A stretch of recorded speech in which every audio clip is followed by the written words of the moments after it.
Letos maja nas čakajo še ene volitve. Volitve v Evropski parlament.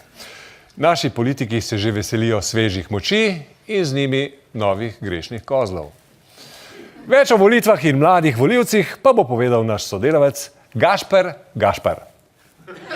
Prihaja čas, na kjer ga mladi vedno pozabi, starejši del populacije pa nikoli. Volitve. In da bi bila stvar še bolj dolgočasna, letos na glasovnicah ni niti Janeza Janše, da bi vedeli, pro komu sploh moramo voliti.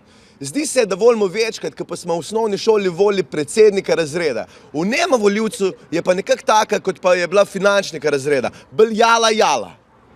Predvsem, kar se tiče mladih volivcev. Zato so letos angažirali vse sile od influencerjev do poceni komikov in zabavljačev, ki naj bi mlade spet vrnili na volišče. Ker na mladih menda svet stoji. A pa je to res? A ste vi videli naše mlade? A ste se kdaj slučajno pogovarjali z njimi? Ker jaz sem se. Katera evropska stranka vam je trenutno najbolj pri srcu? Evropska stranka. Niti ne poznam. Zato predlagam, da ustvarimo ene parametre, kdaj človek lahko sploh gre voliti. Ker starost očitno ni najboljši indikator.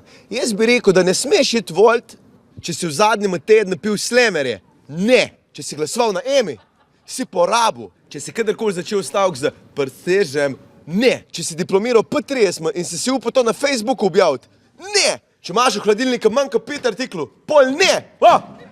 Si cepil mačke, sebe pa nisi. Pol mačka lahko gre voliti, ti pa ne. Torej, če ste eden od 7-6, ki so še ostali, se veselimo vašega obiska in seveda vašega glasu.